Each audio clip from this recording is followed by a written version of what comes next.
This is a battlefront. A battlefront like no other in the long history of mankind's wars. This is an air front.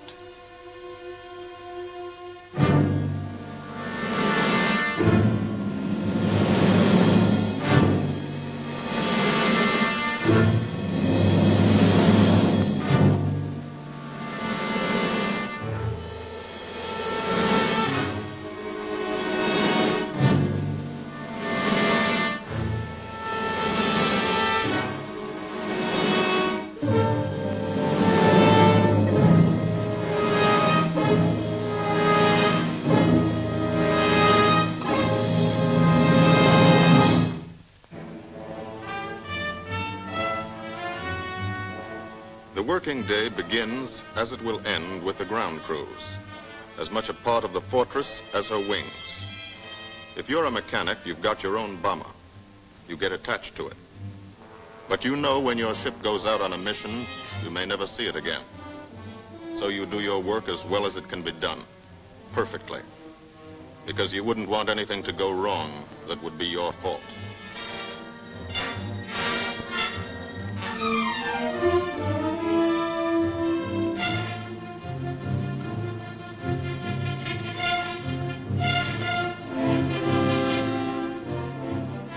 Today, the bombs will be taken from these bomb dumps somewhere in England and delivered to specific points in Wilhelmshaven, Germany.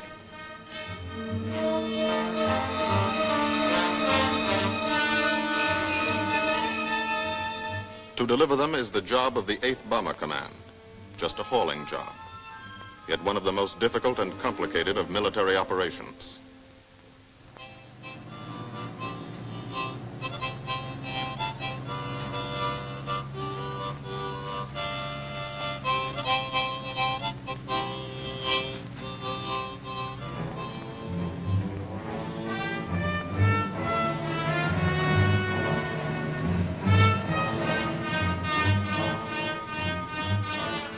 General-purpose demolition bombs, impact velocity as high as 750 miles an hour, pierce 5 inches of armor plate, destroy a factory.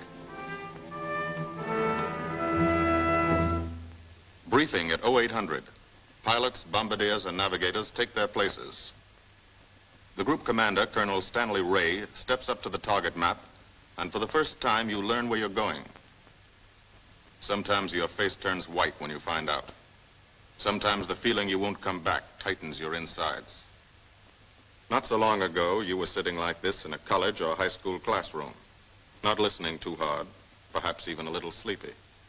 But you listen here. And as you listen, you don't have time to think of yourself. Fear fades.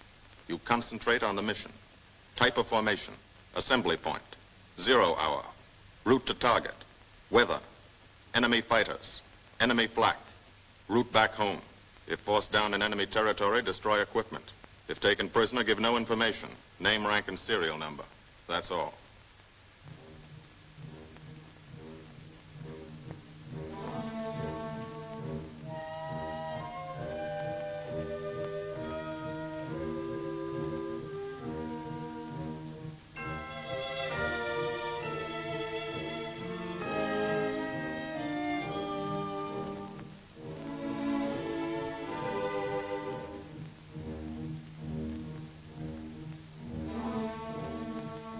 These are the passengers with one-way tickets. And this is the crew of the Memphis Belle, 324th Squadron, 91st Heavy Bombardment Group. Just one plane and one crew in one squadron, in one group, of one wing, of one Air Force, out of 15 United States Army Air Forces. Well, fellas, we've never had an easy ride over there yet. And today won't be any different. No escort except unfriendly. So keep your eyes peeled. Don't get excited and yell when you're talking on the intercom. Save your ammunition and make your shots count. And let me know what goes on back there, Quinlan. Yes, sir. Stay on the ball, gang, and she'll bring us back like she's always done. Okay? Let's go.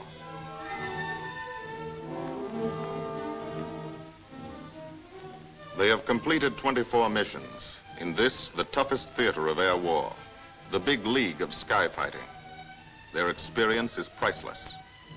And so, if the Memphis Belle comes back this afternoon, they will be sent to bring the vital lessons they have learned to thousands of air crew men in training at home. Home is America.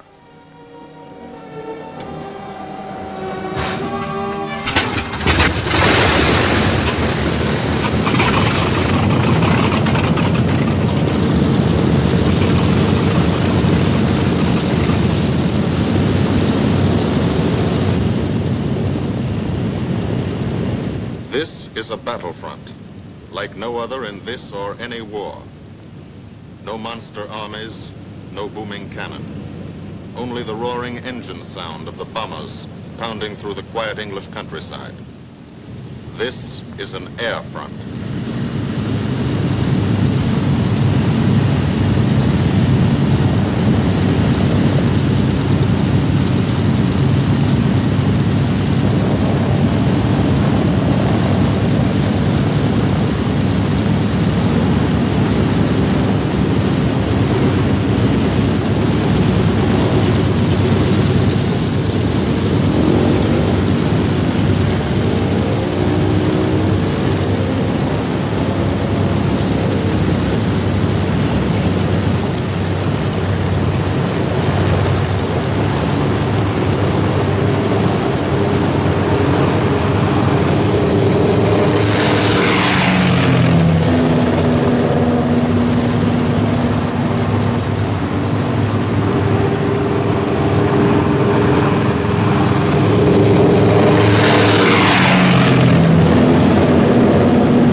Of the Memphis Belle leave the soil of England for the 25th time.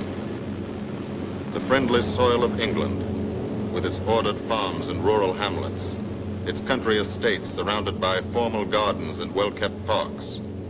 The England these Americans knew only from the classics they had to read in school. The England of the towns and cities, whose people have defended their island's freedom for over 1,000 years. But today, their countryside has changed. Today, their island has been converted into a gigantic bomber field, a super aircraft carrier anchored off the shores of Fortress Europe, with hangars and machine shops, with hundreds of dispersal points, perimeter tracks, and concrete runways. This is England in its 5th year of war. And this is the new battlefront, the air front, from which we seek out the enemy. Not his infantry or his artillery, not his panzer divisions, but the greater menace, the industrial heart of his nation, the foundation on which the Nazi Empire and its armies stand, the power behind the German lust for conquest. The steel mills and refineries, shipyards and submarine pens, factories and munitions plants, pinpoints on the map of Europe which mean rubber, guns, ball bearings, shells, engines, planes, tanks, targets. Targets to be destroyed. And these are the destroyers, each with a belly full of bombs, and 10 men like the crew of the Memphis Belle. Pilot Captain Robert Morgan, industrial engineer from Asheville, North Carolina. He's flown this ship across the Atlantic. The other pilot, Captain Jim Verinis, business administration student at the University of Connecticut.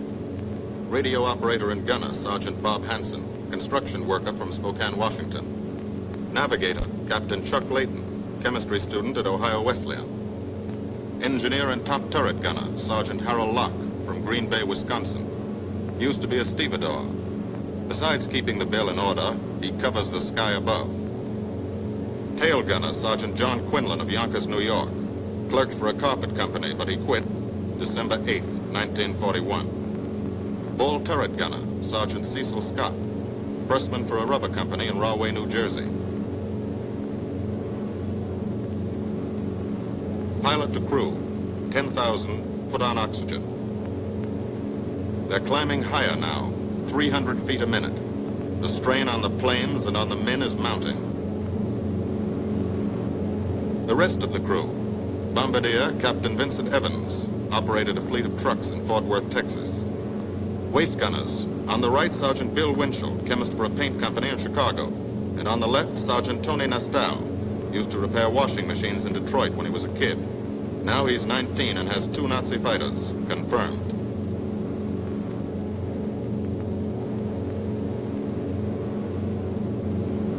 It takes all of a pilot's strength to keep a 30-ton fortress in tight formation.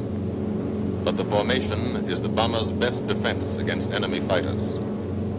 The planes are deployed to uncover every gun, stepped up and down, echelon to the right and left, arranged to overcome the danger of gunners firing into friendly ships, arranged so concentrated cones of fire from the caliber 50 machine guns cover the sky for 1,000 yards in every direction.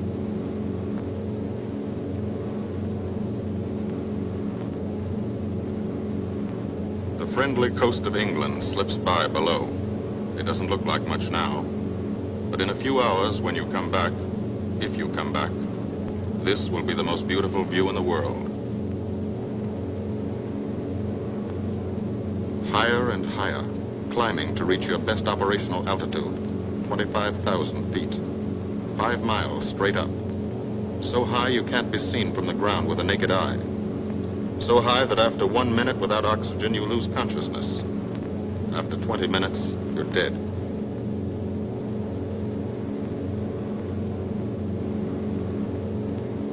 From now to the target, you go about your routine duties, plot your course, check your equipment, and wait, and think. Higher and colder. Temperature 40 degrees, below zero. Take off your glove and you lose some fingers. You look out at the strange world beyond, reflections in plexiglass, like nothing you ever saw before, outside of a dream.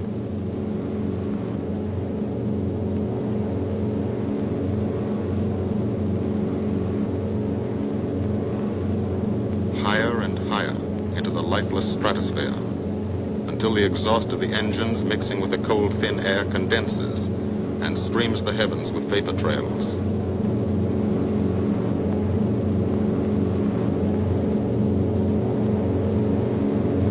To the men in the ships, they're far from beautiful, for they point like beckoning fingers to the formation, signposts in the sky for the enemy to spot us.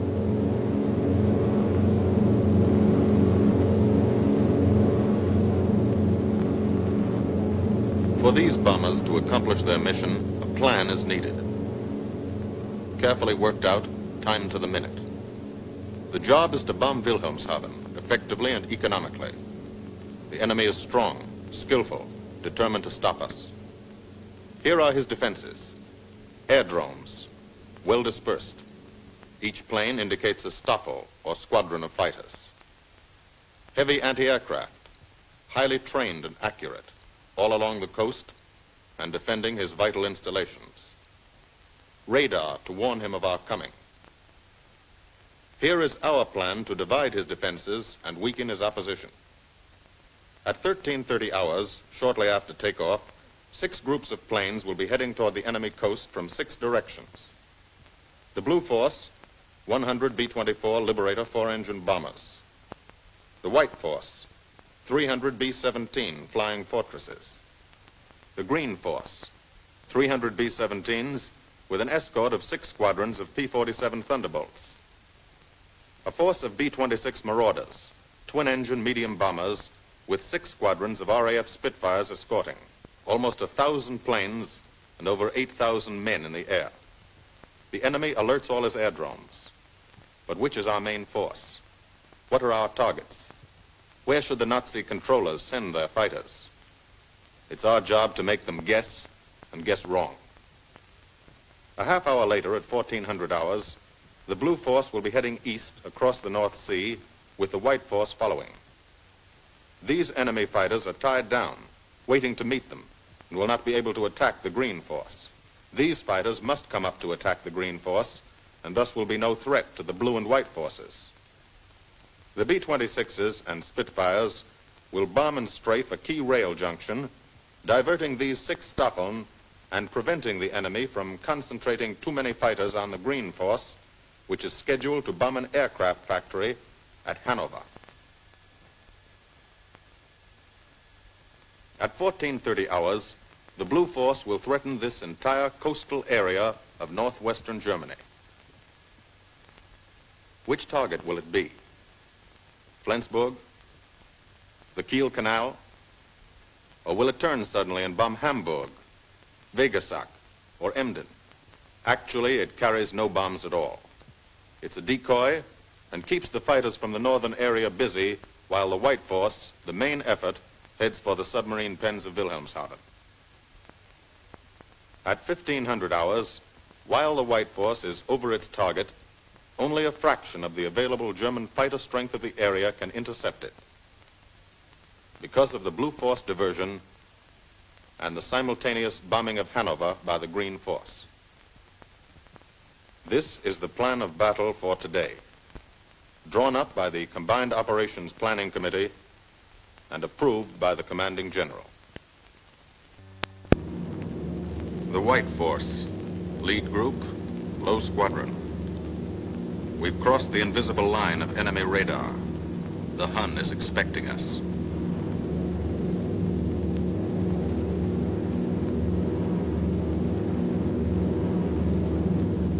Steel helmets go on. Watchful eyes strain. Tight formations are held tighter still. Tense gunners more alert because here it comes. The enemy coast. From up here, it looks the same as any other. Houses, roads, green fields, factories, waterways. But they are the houses and fields of those who invade and oppress. They are the factories and roads of the people who twice in one generation have flooded the world with suffering. Suffering in such quantity as the history of the human race has never known. Brought torment and anguish into countless American homes. Gold stars and telegrams from the War Department.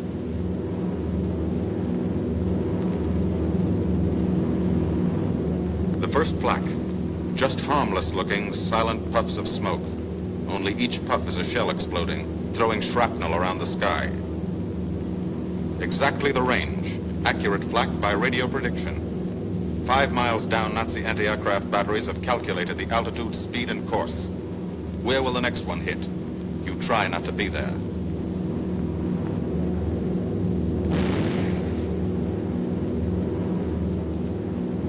The docks and submarine pens of Wilhelmshaven. Approach to the target starts. No smoke screen can protect it.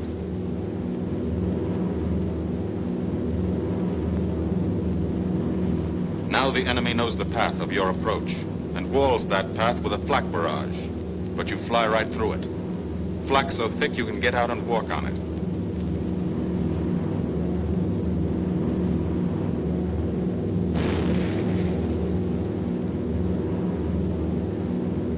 Morgan changes course every 15 seconds. Evasive action to confuse the flak batteries. Bomb sights set for correct altitude and speed. Bomb bay doors open. The bombing run begins. Pilot to bombardier. Okay, Vin, you've got it. Now Evans flies the Memphis Belle, controlling it through the bomb sight. And now we are most vulnerable. Committed to our bombing run, we can't dodge flak or fighters. Here's the first.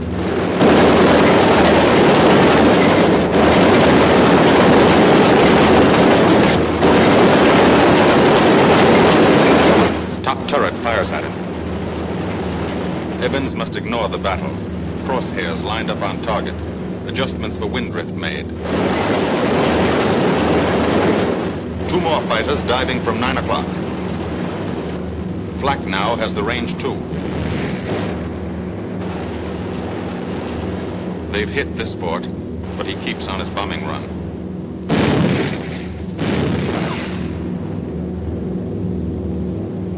As lead bombardier, Evans's aim must be good. Every other ship in the group will drop its bombs when he drops his. Now 1 pointer on the bomb site moves toward another stationary pointer. The instant they touch, bombs will release.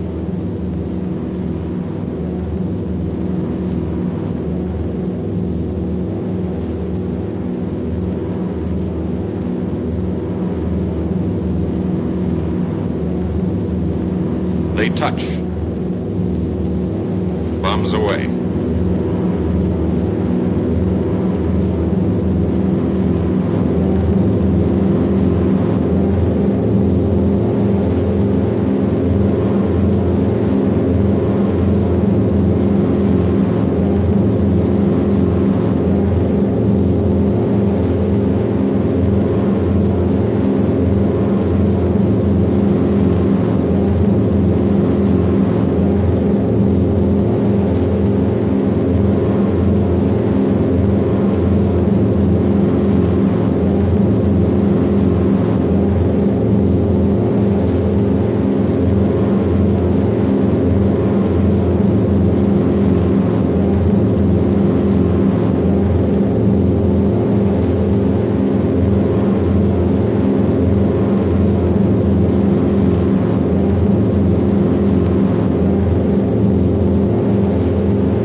First half of the mission is over, the easy half. Now to get home.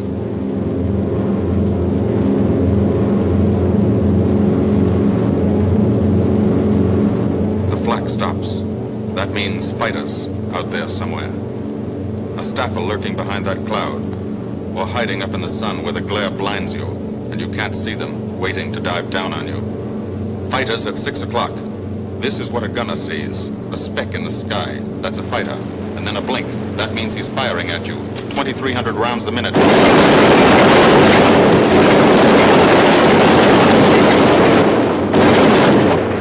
In a running battle, one of the most important instruments is the interphone. There's 4 of them. 1 o'clock high. They're coming around. Watch them. 2 fighters, 6 o'clock up, coming in. Diving out, Chief. B-17 in trouble out at 2 o'clock, watching. Got an engine on fire.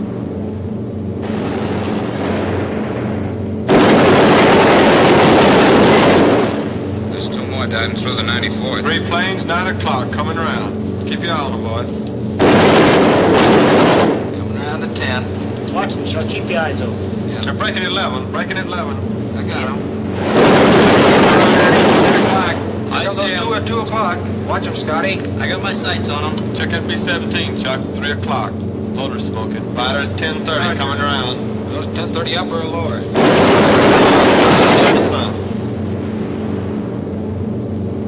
B-17 out of control at 3 o'clock.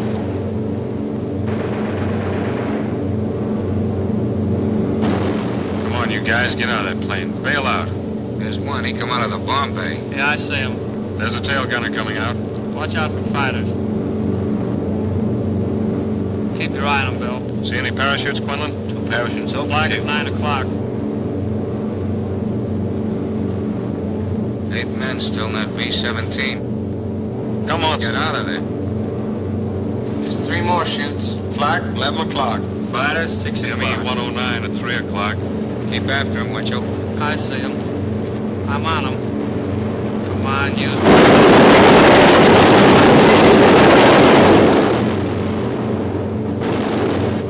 I got him. Quinlan, confirm from that fighter. He got him, Chief. Look, he's bailing out. Don't yell on that intercom. Fighters, 10 o'clock. Watch those 2 at 12, Van. They're coming in. They're coming in, Scotty. Get that ball turret on him. Save the ammunition as much as possible.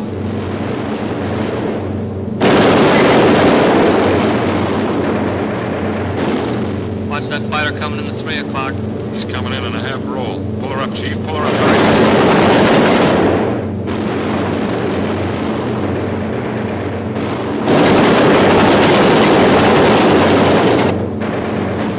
This fortress is hurt. Engine on fire, losing airspeed and altitude. Drifting into the flak, alone and helpless. A straggler. In a minute, Nazi fighters will swarm in like buzzards for the kill. You can watch, but you can't go down to help. You keep your formation.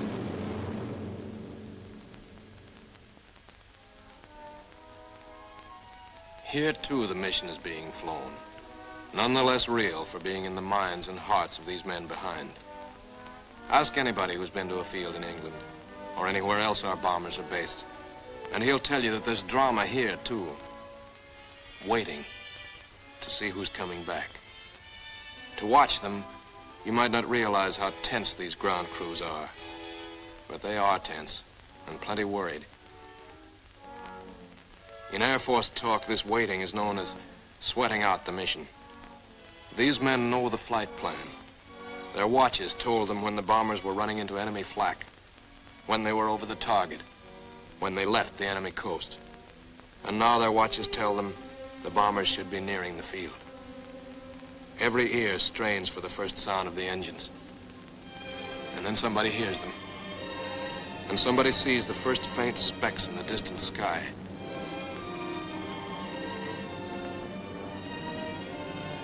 Every face turns to see and count. The watchers try to read the numbers on the ships. These planes have priority to land first. The colored flares mean wounded aboard. In the hospital window, these watching men know what that means. They know what it feels like to lie on a bouncing fortress floor for hundreds of miles through the frozen stratosphere in great pain, with the other men in your crew fighting to keep you alive until they hit the field. The field. Home. It'll be okay then, because there'll be medical care. The best, as soon as the wheels of your plane stop rolling.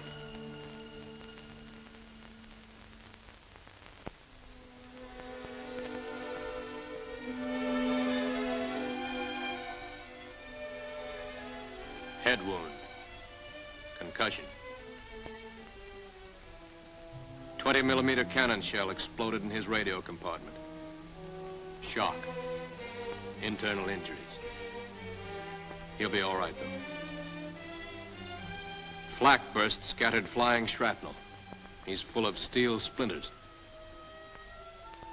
This pilot's leg is not a pretty sight. Neither are the docks at Wilhelmshaven. These men will all get the Purple Heart. And this man, too, posthumously.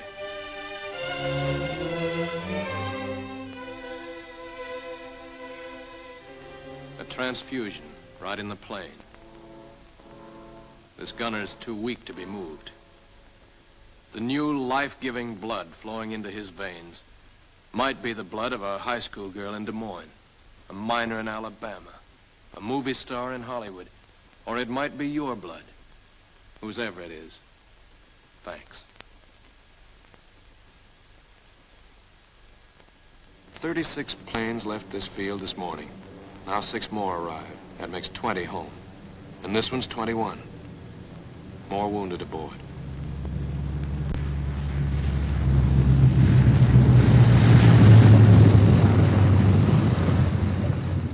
"22, coming in with his left inboard engine dead.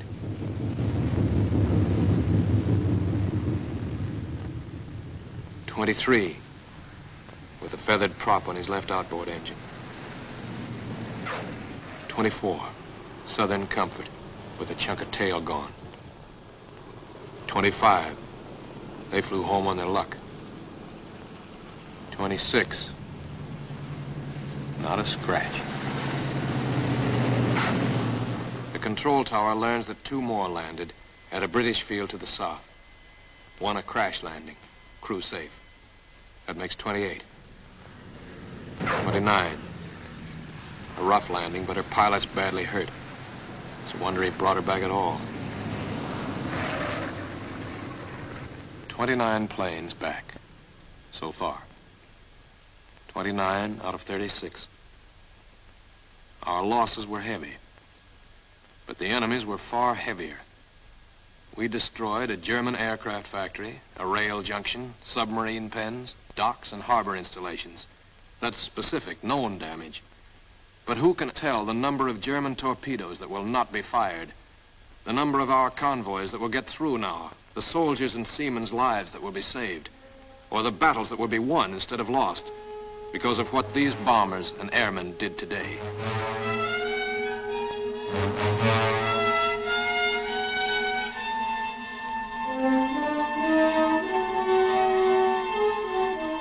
Pilot and tail gunner.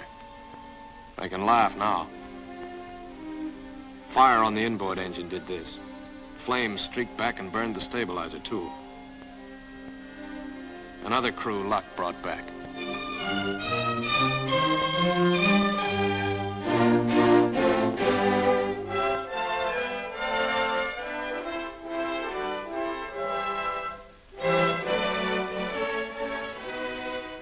Here's old Belle. A pretty good airplane when it took off. Lost its nose, lost its navigator, bombardier wounded, top turret gunner and pilot hit. Hydraulic system shot out, no brakes, no flaps. But old Belle came back.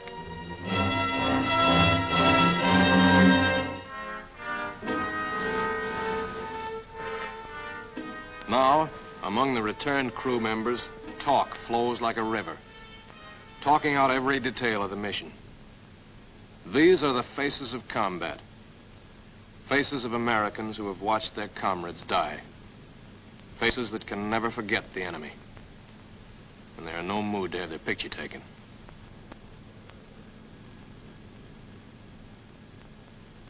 In the control tower, Colonel Ray, the group CO, is still watching and waiting. And then he spots the last flight. 3 more planes. And one of them is the ship everyone has been pulling for. The Memphis Belle. The last few miles of this trip have been a joyride. The strain is over. They can leave their guns now. Now they know they're going to go home. To Spokane, Green Bay, Asheville, Detroit, Chicago, Fort Worth, and Yonkers.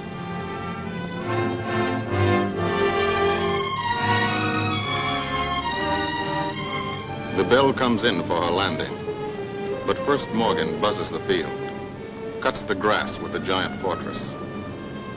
It's against the rules, but this is a special occasion.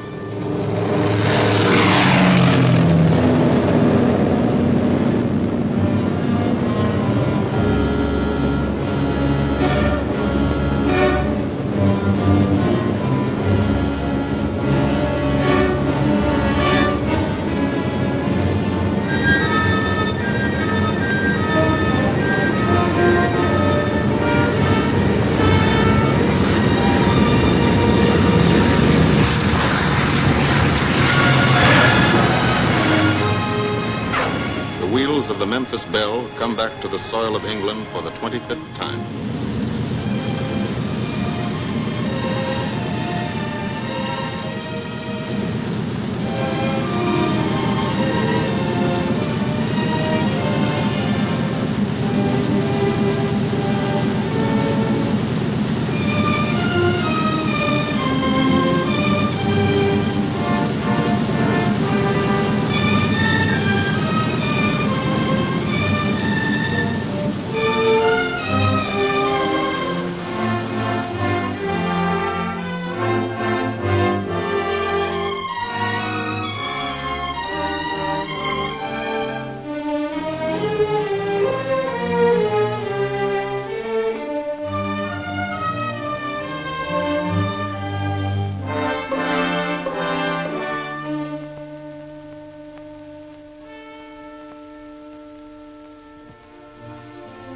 This is a day they will never forget.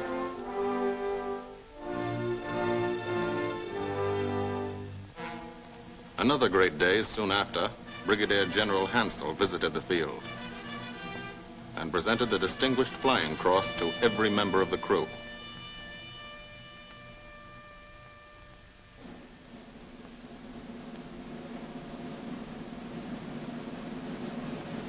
And then there was another day.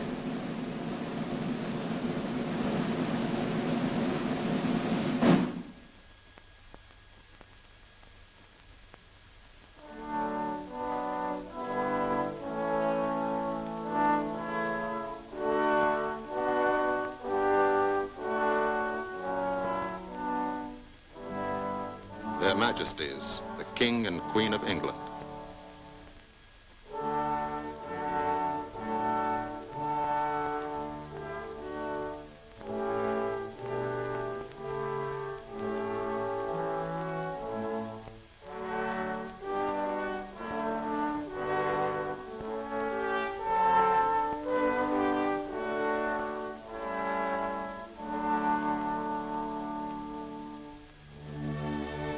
Johnny Quinlan never thought anything like this would happen to him when he left Yonkers.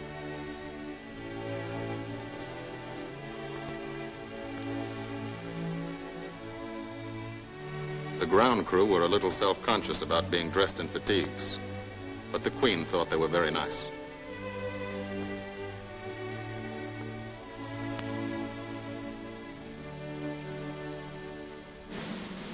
Finally, two more visitors came. General Acre, commanding the 8th Air Force, and General Devers, U.S. commander of the European Theater. The Belle crew received them in flying clothes, as General Acre read the order for what he called their 26th and most important mission. Return to America to train new crews and to tell the people what we're doing here. To thank them for their help and support and tell them to keep it up so we can keep it up. So we can bomb the enemy again and again and again until he has had enough. And then we can all come home.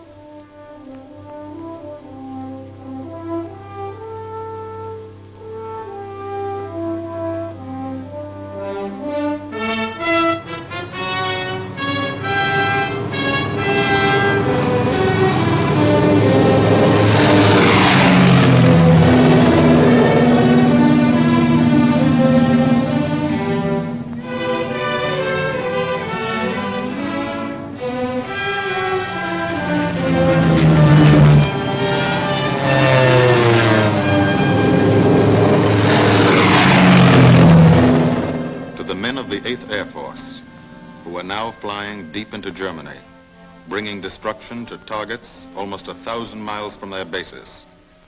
Destruction like this. And who have never once been turned back by the enemy. To those men, this film is gratefully dedicated.